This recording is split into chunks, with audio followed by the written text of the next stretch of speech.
There is a fascinating true story that brings out the importance of judging our children and students based on their effort. A bacha from a Fum family in Bnei Brak went off the derech and unfortunately planned to marry a non-Jewish girl.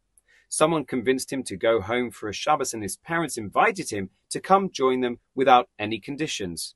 Note 1. The parents did not tell him to come only if he is respectful, and they did not make any other conditions.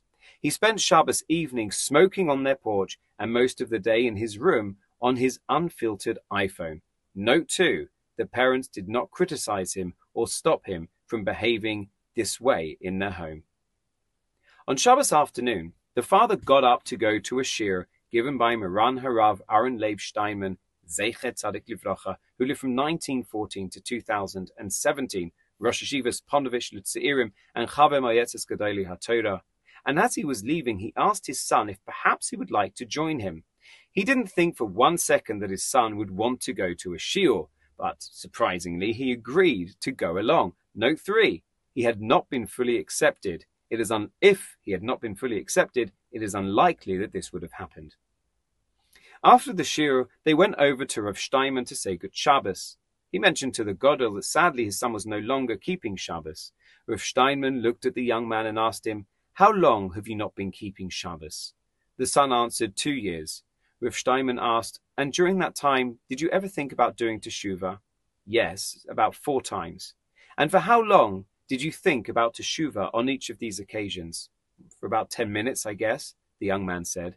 "Ah, so it adds up to a total of about 40 minutes over the last 2 years that you had thoughts of teshuvah, and during that time, you were on the level that the Gemara says, in the place where Baalei Teshuvah stand, even Sadikim Gemurim cannot stand.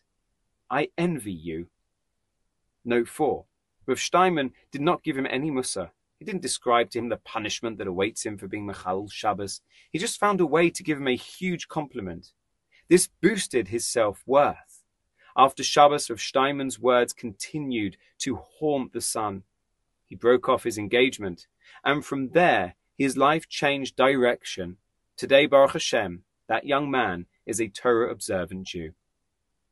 Later, he was asked, after spending the whole day being Mechalel Shabbos, what made you agree to go to a shiur? He answered by sharing an amazing story. Years ago, when I was 9 years old in 4th grade, my class went to a Rav to be tested. Each boy received a candy from the Rav upon answering a question, but there was one boy who didn't know anything. Me. The Rav felt bad for me, so he asked me a second question, but again I didn't know the answer. Since everyone else in my class already got a candy, this kind-hearted Rav asked me a third question, and I sensed that he was really rooting for me and hoping that I would know the answer. I really tried to think of the answer, but as much as I tried, I simply had no idea. At the end of the Bechina, as the whole class left the room, this kind Rav motioned for me to come over to him. Without anyone else close by, he told me, "For Torah and Yiddishkeit, we receive a reward according to how hard we try, not according to the results. All the other boys tried hard to answer 1 question, so they got 1 candy. But you tried hard to answer 3 questions, so you get 3 candies." And with a smile, he handed me 3 candies. This Rav was concerned about my feelings and found a way to lift me up even when I failed. He made sure that I didn't walk out of his room feeling like a loser. Who was that kind Rav? It was HaRav Shteinman. That is why I agreed to go with my father to that shiur on that Shabbos afternoon that changed my entire life. Mishpacha Magazine, June 2018, by Rabbi Moshe Greilich.